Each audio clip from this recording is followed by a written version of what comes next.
right, welcome back, guys. Our next presenter is Mr. Jerry Yang, the general partner of Hardware Club, with the keynote speech, Scale to Dominions Hardware Startups.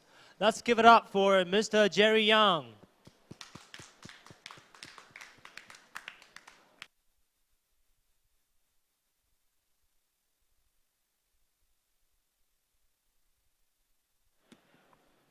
Thank you very much. So I'm the general partner of the Hardware Club. We're a venture capital firm based in Paris, but yes, Paris, France. You know, I look Taiwanese, but I'm originally from Taiwan, but I've been living in Paris for 4 years. And we we specialize in investing in the hardware startups, so mostly consumer electronics. And basically, so I'm going to, we invest globally, but I'm going to, because Taiwan is a hardware island, so we have a lot of EMS industry, supply chain people here. I also review a lot of Taiwanese startups application before, but I think today, this is the same speech that I gave in Singapore last month at Tech in Asia. And the reason I'm going to give the same speech here is because time and again, we see hardware startups coming from Taiwan, and especially in the Asian region, where they totally miss the picture.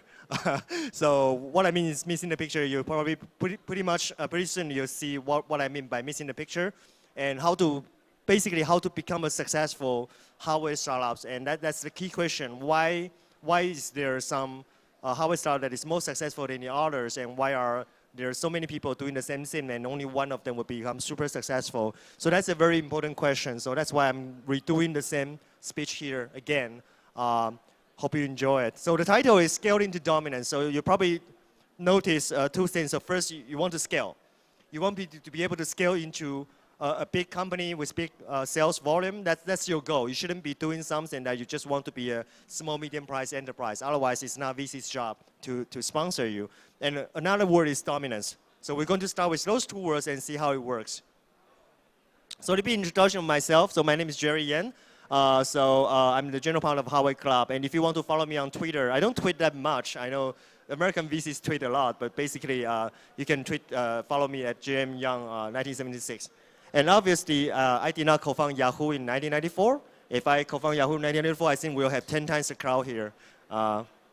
Okay, so the topic is scaling into dominance. So the first keyword is scaling. Okay, so I think for people here, you probably know what scaling means. It means like going from, so if we think about, how many of you here read the book by Peter Thiel, From Zero to One? From Zero to One. So from zero, you build something that's from to one. And scaling is where you go from 1 to maybe 10,000 or 100,000 or even 1 million. That's when you do the scaling. So first you have the very difficult part, which is coming from nothing and build something out. But then after that, how do you scale? Where do you scale? And is it even scalable? So is it something that you can bring from 1 to 10,000, 100,000, and a million? And that is actually what defines what separates the very good entrepreneurs and the also runs. So that's where you separate them. Okay. So when I mean scaling, I'm talking about something like this. So this is the revenue data of a real company. So this company was founded in 2007. So it's a hardware startup. And in 2010, they realized like $5 million. This is $1 million. So in 2010, they realized $5 million of sales as a company. The next year, $14 million. The next year, $76 million. This is 2012. Okay? A lot of the startups, a lot of entrepreneurs will have stopped there. They will sell the company, there will be a MMN offer, and they will just, 76 million, that's pretty good numbers for any kind of startup. And this is already the 5th year of their company. But because the company was growing so fast, so they obviously did not do that. So in 2013, they did the last round of venture funding, which is Series C. They raised, I think, somewhere around $40 million US. And that year, they realized $271 million of sales. And if you're doing $271 million of sales, the feeling is that I'm going to go IPO this year, right? No, they keep pushing. They stay private. They keep pushing. They're already generating operating cash flow positive. They can fund their own growth. In 2014, they generated $745 million of sales. Okay. In 2015, they hit IPO. And end of last year, they realized $1.86 billion worth of sale. Which company is this one? Does anyone know? I mean, it's not a lot of company that can realize that this kind of sales number and hit IPO last year. There's not many company. It's Fitbit. It's Fitbit. This is the kind of scaling that we want to see. This is the kind of like real growth story. And this is a hardware startup. 99% of their revenue today is still derived from selling the hardware. So for anyone who says hardware is not, for any VC, if any VC tells you that, but hardware is so difficult to do, it requires a lot of capital, and it's so difficult to scale, that's bullshit. It is total bullshit. If look at Apple, it's a hardware company, okay? So Fitbit still, until today, Fitbit still generated 99% of its revenue out of hardware sales. Only 1% comes from their services. That's one thing you want to keep in mind. If you're a hardware consumer electronics startup, you want to scale your hardware product in sales like this. And if you can do it, and I can guarantee you're gonna have a lot of success. So this is the scaling that we're looking for as a venture capital firm. But how about dominance? What does it mean by dominance? How dominant can you be? So Fitbit would be a good example. Fitbit still today, they owns about 70% of the American market, and 80% of their revenue comes from United States as a market. So if you can dominate the American market of a certain sector, in this case it would be activity trackers, even though there are like 30 different kind of activity trackers that you put on stage. So you have Jawbone, you have Xiaomi that is selling a tracker that is $11 US. You have Misfit coming from the Hardware Club. They sold a company last year in November to Fossil Group.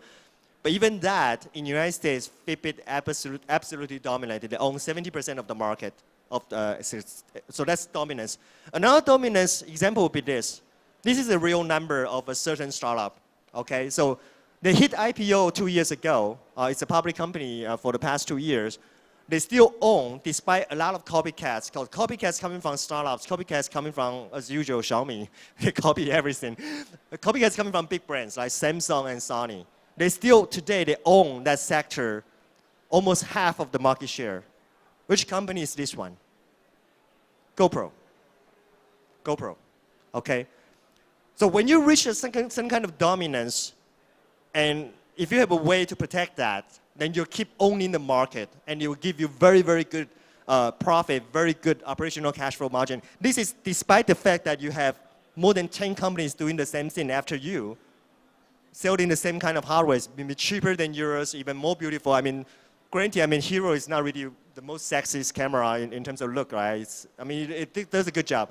It might not even have the best video quality, but it doesn't matter. When you build a certain kind of defensibility, which is what I'm going to talk about later, and you own the market, So that's the dominance. So we want startups that can scale very fast, and after they scale, they can defend their business and become dominant in a certain market. But hardware is always hard. This is something that, so this guy, anyone knows this guy? I think if I show the picture in the United States, everybody just laughed. So this is Mark Anderson. This is the guy who invented Netscape. So for those of you here old enough, you probably used Netscape before. So before Netscape, there was really no internet.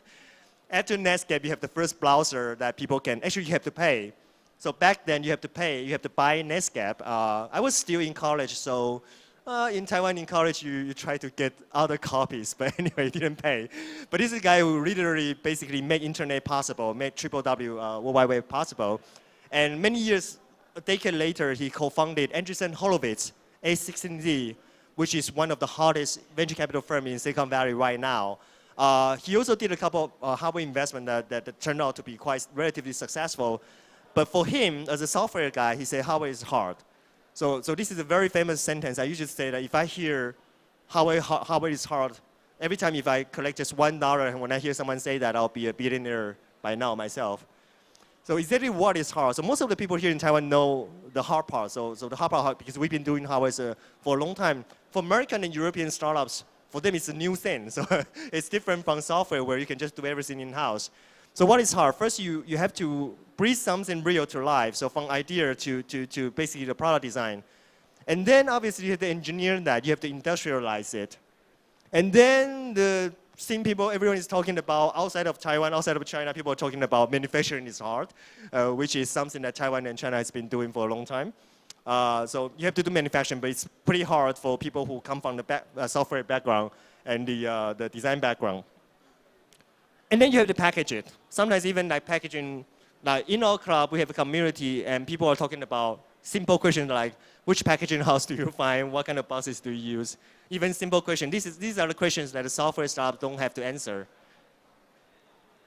And you have to ship it, right? Globally, and then globally, then you have the logistics partner in different countries, in Japan, in Germany, in France, in UK, in Nordic countries, in United States, they're all different. You have to handle them. That's a problem that the software startup don't have. So for software startups, from this part to this part, it's basically just on the internet. So you find a way to ask people to download your apps or to go to your website, right? And you have to try to sell it. You have to sell products directly, either through physical channels, through e-commerce channels. And this is also another problem that the software startup don't have. There will be returns. There will be things that break, and consumers will come back to you, and you have to fix them, or you have to give them a new one. And obviously, how to finance your startup. So this is the hard part about hardware. What I wanted to say that a lot of people today, especially investors, they focus on the wrong part, which is this part. I'm going to talk about why that is not a point. So manufacturing, why that's not a point of a startup. I'll put it this way.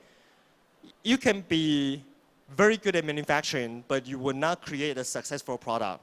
And this is the case for almost all the Taiwanese big EMS companies, right? And they're experts in manufacturing, but they have absolutely no hit products. Not after like, even HTC like fell from the sky after a couple of years. So if you think that you can get this done and you'll be successful, you'll be kidding yourself. And this applies to any startup in the United States, in Europe, and as well as in Asia. So these are what we call the risk. Okay, so risks are something that you can measure and you can control, which is what we call risk management. But for venture capital firm, for VCs, risk can be controlled, so everybody can see it. So people who know this business inside out, they know how to basically control the risk with their money, with their resources, with their network. Then, so what's different between Andreessen Horowitz and a random VC guy from Europe and a random guy from Taiwan, and them and the Hawaii Club? What's the difference between the VC? Real VC know that it's not the risk that determine your outcome, your return of the investment. It's the uncertainties. So what are the uncertainties? The uncertainties are the things that you cannot measure, that you cannot predict, that it's basically just something that you cannot capture in this part. For example, is the co-founder someone that would give up? So that we saw the revenue stream of Fitbit, like the growth, right? I talked several times. Some co-founders will be selling the company when they realize $50 million worth of sale. But if you're a Fitbit and you hit $15 million worth of sale, actually eventually you'll grow to 1.8 billion. So when you're selling at 15 million, you're selling too early. It also means that you're not a very good entrepreneur because you don't believe that you can hit 1.8 billion. You can hit 745 million before you go IPO, right? So that's one thing. Selling too early is one risk, and that is very soft. We have to detect as a VC whether the founders are looking for. So here in Taiwan, I worked in Taiwan for 10 years before going to the States and then to France. Many founders, when I ask them, so what's your goal? So you want to create a company, what's your vision? So sometimes the vision part is going to be lacking, or they're just copying from newspapers. I'm going to create a wearable platform that is going to, people talk about platform and ecosystem all the time. So sometimes I ask just very, very dirty question. I ask them, how much money do you want to make when you sell the company or when you go IPO? And they'll give me a number like, oh, it's like, for example, 1亿新台币. So that's like $3 million. And I ask them, so if your dream is making $3 million, what do I get as an investor, as a minority investor? No, your dream is not to make money, that's for sure. Your dream is want to create a great company, and the money is just come afterward as a result. But when you're successful, you should be enjoying a much, much larger size of return. So we're not talking about even like Mark Zuckerberg or that kind of return. Think about it. So we talk about Fitbit. How many of you know the two co-founders' name of Fitbit? Just the first name. So it was James Park and Eric something. That something is a Russian last name. I could never pronounce it. James and Eric. Do you know how much? So when Fitbit hit IPO last year in June, the first day market cap on close was, it was something like $6 billion worth of market cap. Do you know how much they were worth on the first day? Their own shares, the two co-founders, they have the same amount of shares when they hit IPO. Fitbit, okay? I think some of the startups here are trying to do some wearables that is 10% better than Fitbit. How much they're worth, personal worth? No, I mean, you have a company of 6 billion, if you take 2 billion each, no. It's good, it's not 2 billion. $600 million each. Each one of them is worth $600 million.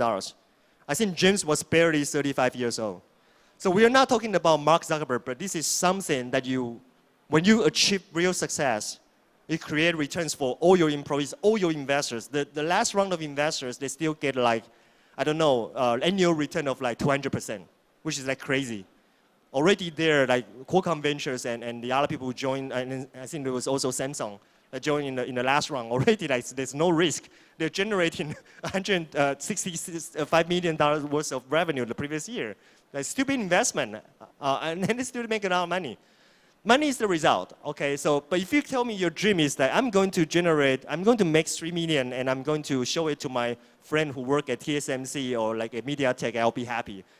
I'm sorry, that's not how you will never reach there, never. If your goal is just to get 3 million, you'll never reach there. Okay. So this is Sonny View. Sonny View is the co-founder of Misfit. He sold the company last year in November to Fossil Group, to the fashion group. The ladies here probably know the group, for $260 million US.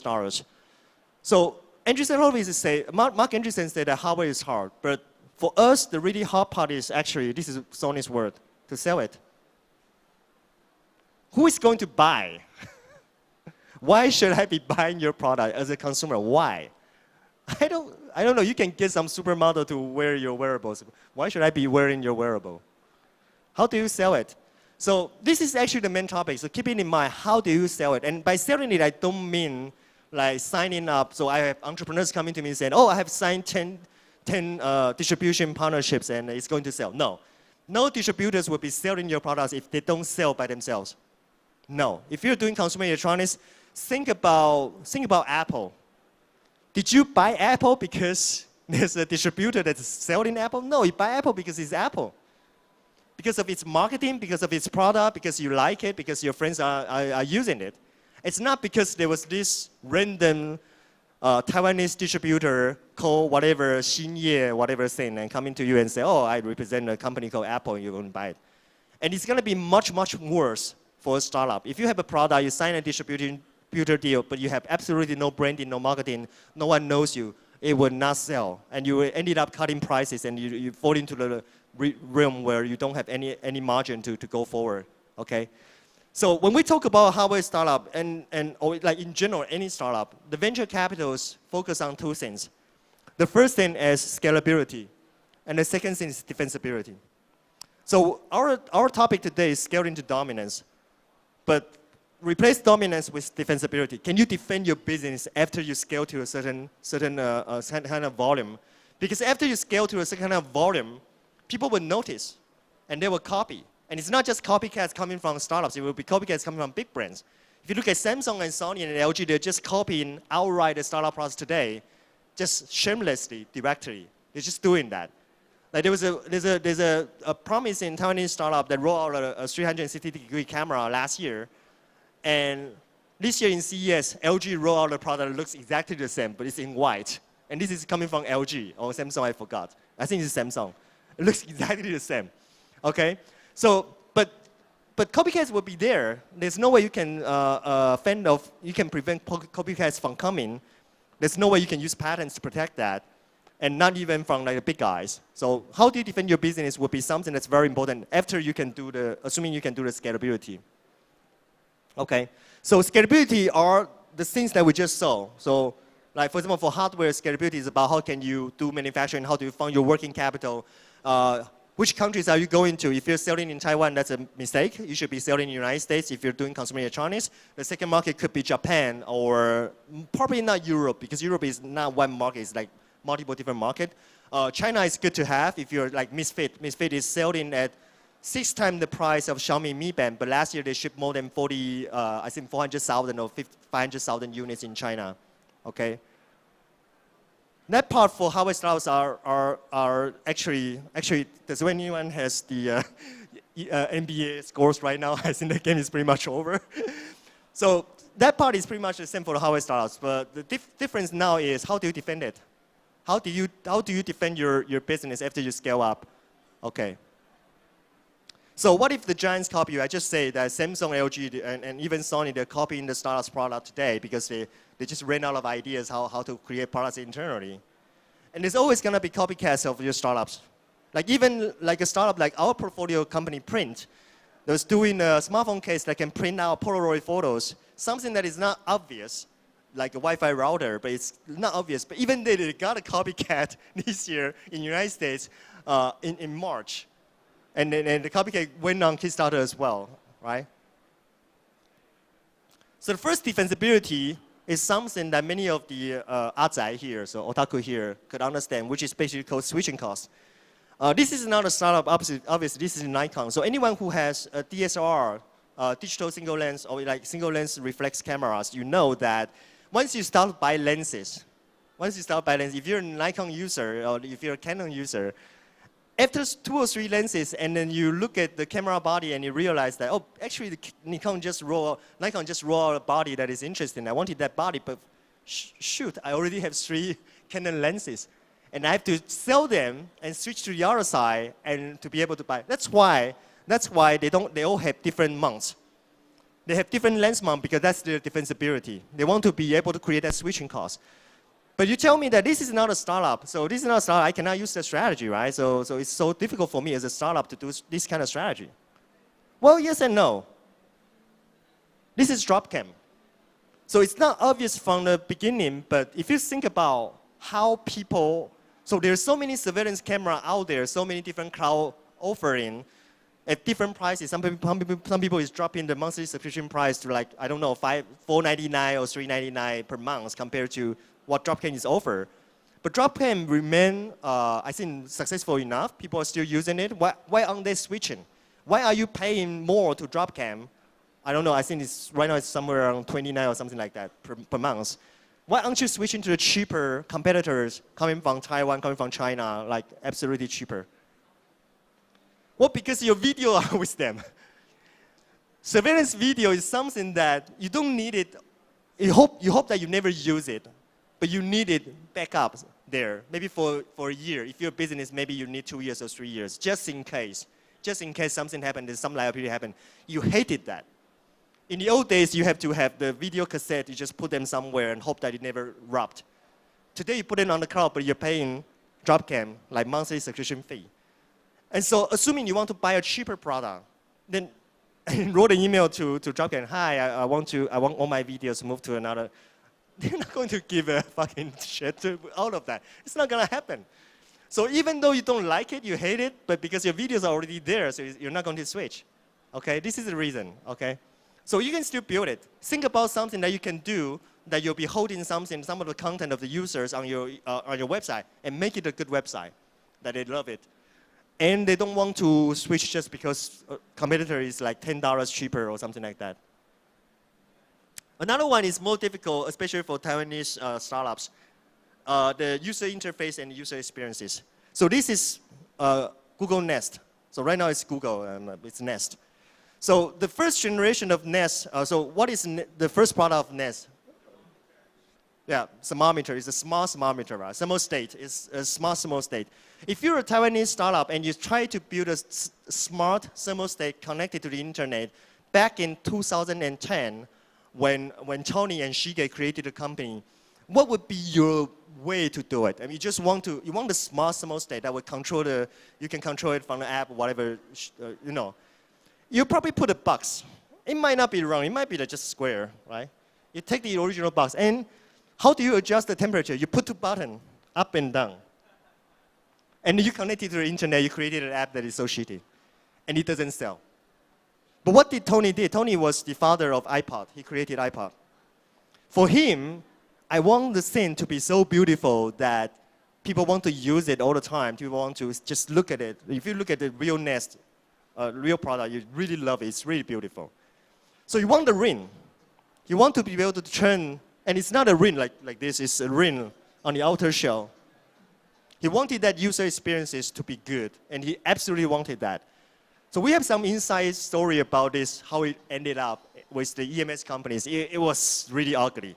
Because that ring caused a lot of trouble in PVT. They did, I cannot reveal the real numbers, but basically they did multiple times of PVT to get it acceptable.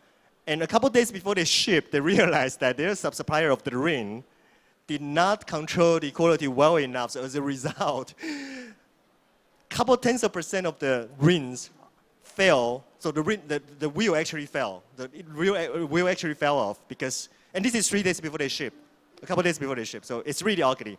But Tony wanted that, absolutely. They wanted that because he knows it's very important for you to break a product into the market with very, very good UX and UI. If you have that, remember, I still remember the iPod I had in the early years. I still wanted that ring. If they roll out something that is a retro, I will kill anything to get that one, right? I still have that feeling. I forgot about most of the MP3 players that my friends own, like coming from Taiwanese companies with a button, pushing it, next track. But I still remember the ring. And this is very difficult to defend, to detect. And believe it or not, the most powerful defensibility for software startups and app startups, which is the network effect, it also applies in hardware startups. This is even some of the VCs, many of the VCs don't understand how Fitbit becomes so successful.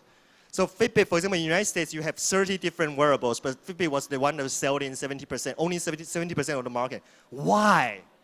Ask yourself the question, why? It's not the cheapest. It's not the most beautiful. I mean, some people like it, but some people prefer, like in Europeans prefer to have Misfit. And it's not even like, it's not the cheapest, it doesn't have the most functions. And it's selling more in volume than Apple Watch. It's shipping more in volume than Apple Watch. Why?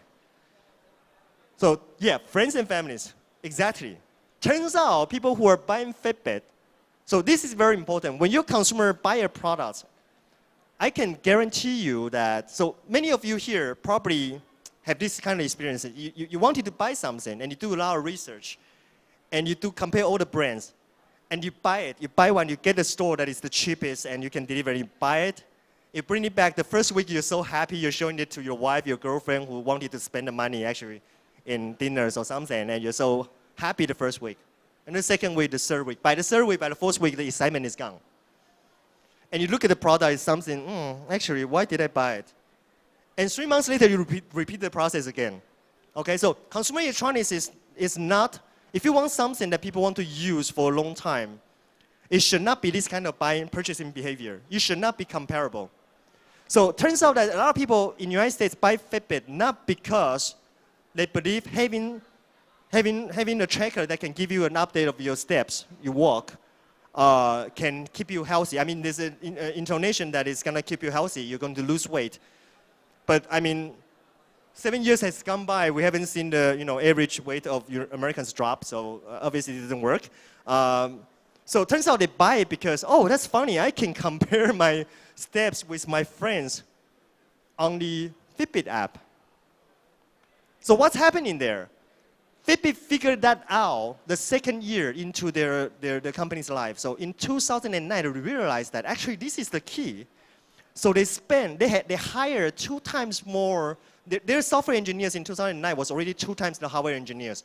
And you look at that, why do you need 2 times these hardware engineers to build that app? But they did. They focus on the user experience and they focus on building the community and exciting the users to keep sharing and competing.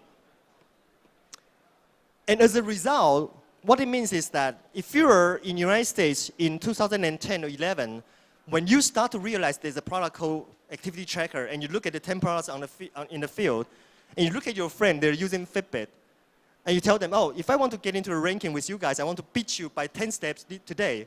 Can I buy a Jawbone or Misfit? No, you cannot. You have to buy Fitbit. And this is not even a secret, and it's really amazing. It amazes me all the time where most of the VC just miss it. They don't understand why it's that successful. This is not a secret. So this is a public company now, so go check their financial statements. their 10K form, their quarterly analyst Conco, they're still talking about community. They're still talking about their network effect. Okay? So if you're missing something that is even public, I don't think you should be doing the business, whether you're doing the startup or investment. So this is the most powerful defensibility in all startups. If you can achieve network, it's very, very powerful. And this is how Facebook won. Remember when Google Plus was launched, several years after Facebook became dominant. Also, when Google Plus was launched, there's so many people who say Google Plus is nicer, cleaner, and it has better policy. We should all move to Google Plus. And they're yelling every day, let's go to Google Plus. There's some people who wrote boats that can just publish their articles to Google Plus at the same time. It did not matter because Facebook already have the network effect. It's gone. When all your friends are on Facebook, you're not going to go to Google Plus. You're alone there, okay? But for hardware startups, consumer electronic startups, there's one more defensibility that is even better than this one, assuming you can achieve that. Branding. Branding. And I kid you not, branding. When you think about Facebook, you don't think about branding. You think about Facebook, you think about a lot of people on Facebook. But for consumer electronics, it's ultimately branding. Why are you paying for consumer products, any kind of consumer product? Why are you drinking Red Bull? Anyone here drink Red Bull? Red Bull regularly. So here in town, we drink like Kambeter or Hotala, something like that. Red Bull is so expensive, and it doesn't really have any function. Like, come on, it's a drink. But you're paying so much money to buy a Red Bull. The same thing with Starbucks. I think in Taipei, we have better coffee than Starbucks. But people are paying, like, every day, Starbucks, okay? Branding is very important in consumer products, in any kind of consumer product. And GoPro is a very good example. If you think about GoPro as an action camera, you're so totally wrong. So totally, it's not. It's a different animal by itself. The purpose of GoPro, or buying a GoPro, is not to shoot yourself surfing or jumping from the sky. No. I can guarantee you 90% of the American buyers of GoPro, they're just as out of shape as you and me. They will not be able to surf and be able to jump from the sky. No. They buy GoPros because it's GoPro. Do a search on internet, on Google. Do a search, keyword, GoPro video. It's a terminology, GoPro video. You cannot buy a Samsung action camera and shoot GoPro video because it's a Samsung video, which doesn't exist. As a result, it gets to a certain point where the journalists, because journalists are all fighting for people to view their articles today, the journalists, they have to buy a GoPro, and in the article title, they would say, I brought a GoPro to this, and this is what I see. This is what I saw. So you see that kind of title-based clickbait all the time. And so how did they achieve that? So it turns out GoPro stumbled into something very, very powerful and very important for all the hardware startups today, which is user-generated content marketing. If your marketing is generated by your users, there's very, very strong adherence and very strong brand loyalty. And because it's generated by users, so that means that they influence the people around them. So it's not like a big evil corporate trying to control you. It's like this spread out like viral, and it goes viral very quickly. There are many, many videos that went viral on GoPro network. And that creates a brand that is very, very strongly tied to the consumers, and people love it. You're willing to pay for the price for a GoPro. Either you buy a GoPro or you don't buy. You do not buy Samsung copycat because it doesn't shoot GoPro video. This video is the most viewed video shot by a GoPro. You can Google it. It's a fireman saves kitten. A little cat was saved, and it's 30 million views. Every time the video was being shared, every time the video was being viewed, it generated a viral free PR, free marketing for GoPro. And that's how you build a brand, if you can do it. And if you had the brand, it's even more powerful than network effect. Okay, so I'm going to comment on the last thing. I don't know how much time I still have. There's no warning here, so I'm going to talk about the last thing. So you'll hear a lot of comment from software venture capitalists who had done no research at all in hardware, who just tell you that, but software is hardware is so expensive to expand. You have to manufacture, you have to buy the components, you have to do that. The capital is not efficient, which is again bullshit. Again, bullshit. They don't know what they're talking about. They have done none of the research. Their expertise is in software, is in SaaS, in all kinds of like number-driven software company. No. So I'm going to show you some proof. And to prove that, capital efficiency, I'm going to define. So capital efficiency is how efficiently you're using the outside funding. So it could be venture capital money, it could be a loan, to generate the company value. So a simple way to do it would be to take the valuation, it could be the market cap when you hit IPO, divided by the money you raise from the outside. So the capital you raise from the outside, that you use the capital. So this is a simple figure. This is a very quick and dirty way to judge the capital efficiency. And the better the capital efficiency, the better return that it is for investors and for the founders and for the team. Facebook. When Facebook hit IPO, the multiple is about 36 times. Pretty good. It's very good. It means that every dollar they raised from the outside, when they hit IPO, they generated a market cap that is 36 times. Okay? Twitter, it's a little bit worse, 22 times.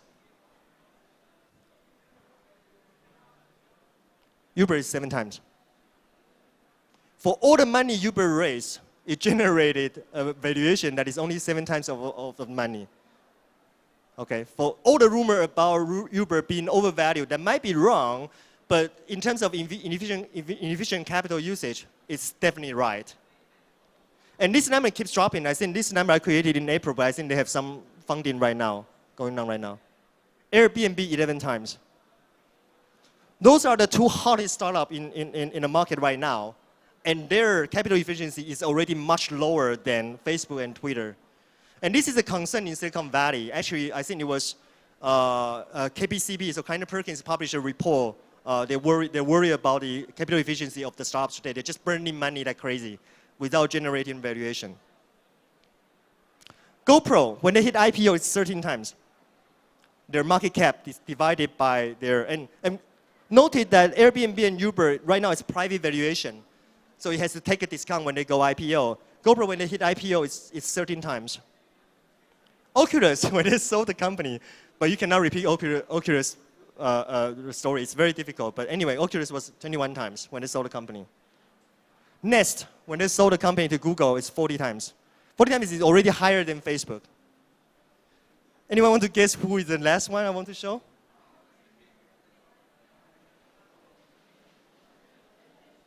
In the history of Fitbit, for 7 years, they only needed $66 million of venture capital money. And when they hit IPO the first day, their market cap closed at $6 billion. Today, their market cap dropped to 2 point something, which means that it's still 30 times. Still better than your friends over there. The first investor of Fitbit, so I think it's TrueTech and SoftTech Ventures and True Ventures. SoftTech venture guy, so Jeff Clavier, he put in 500K, something like that. And when he exited, it was 120 million US dollars. 120 million US dollars on 500K, $0.5 million of investment. You don't even calculate how much money you made because the money you put in, it was the, it's, just a little bit of that. And you just look at the 100 million. But obviously it's a fund, so it generated return for the investors, and he took the benefit. So when you're really, really successful, this is the capital efficiency you can get in hardware. So but why? Why is every VC talking about hardware being efficient and all that kind of bullshit? Because they don't know how it works in hardware. So the main difference between consumer electronic products startups and the software startups is that today software startups, they burn money before they monetize. Okay, a good example would be Snapchat. So I have a weekly column in Chinese in Feng Chanmei, in Stone Media every week. So the title, if you search for Yang Jianmin, my Chinese name, in Feng Chanmei, you'll see my weekly VC column. This week, the one I'm going to publish is about Snapchat. You guys know Snapchat, the app? Do you use Snapchat? Okay. Okay. So Snapchat is an American chat app that sends photos or messages that would just disappear after people read it. Okay. A little bit like Mission Impossible. They just raised last week $1.8 billion cash. $1.8 billion of investment in the last round, so it's Series F, at the valuation that is $18 billion. 1.8 and 18. Okay? Do you know the revenue of Snapchat last year, 59 million US dollars. 59. Okay. That's highly, highly inefficient because when they hit IPO, they have to generate certain kind of traction that would justify the efficiency. Okay. So what's happening there? Snapchat is burning money to acquire users and retain users like crazy before they find a way to monetize the users. And they still struggle to monetize the users. They're still struggling. They have trouble. They don't know how to monetize. How can you monetize? Someday they might get there, but today, how do you monetize a message that would disappear? Can you do marketing with a message or video that would disappear after the viewers view it? Does it work? It's a question, okay? So they don't know. On the other hand, consumer electronics, what does it mean by doing consumer electronics? You're selling products. We go back to the initial sentence, which is you have to sell it. So if you're selling products, that means that cash flow comes in much earlier than software startups. And it's a traditional sort of like market, but with a newer approach. You focus on social media communication, social media marketing is focused on building the brand, building the defensibility through something that 20 years ago Sony and Toshiba they didn't have, which is the app behind it. And because you're generating cash earlier, so there's a better chance that you can achieve higher capital efficiency than the software companies. And I'll just give you one example. So we mentioned about Fitbit.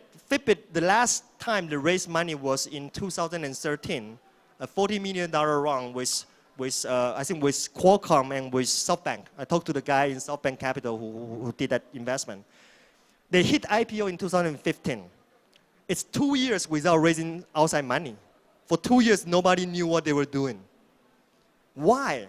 Why didn't they raise money? Because they did not need it. You go back to check their financial statement because they're having very good gross margin, 50%, and very good operational margin, about 17%. They were operational cash flow positive in 2014. They did not need outside money to fund their growth, and they still grow from 200 and something $50 million of revenue to 745. That's like more than 3 times the revenue growth. And think about the working capital you need for that, for a software company, but for them, because they're generating cash already, they're generating operating cash flow, so they fund their own growth. And they still grow last year, another 150% to $1.86 billion worth of revenue. So with that, I wrap up this is the last slide. So I think the overall thing is that we have a lot of people working on. So today at Hardware Club, we review about 1,600 hardware startups every year, 1,600. And for us, for startups who come to us, we really want them to understand these mechanics. It's not that you build something that will do something that then you will sell. No. It's how you, especially in consumer electronics, why should people be buying your stuff? It's not going to be just about functional value. You created a device that can do this, do that. I can guarantee you out there are like 20 startups doing the same thing. Even assume that you're the first one who do it, once you're mildly successful, like our startup, like Print they did 1.6 million Kickstarter and they started to get pre-orders. Even you're mildly successful, after a year they have a copycat. They've got a copycat. So it's not about that you're the only one that can do something. It's about can you build a brand that is so strong that nobody can disrupt you with a copycat, even not the big brands. And think about the market share that GoPro has. Think about the revenue growth of Fitbit. And that's the path that we, as a venture capital firm, we wanted you to step on. Okay, so with that, I wrap up my speech. And okay, thank you.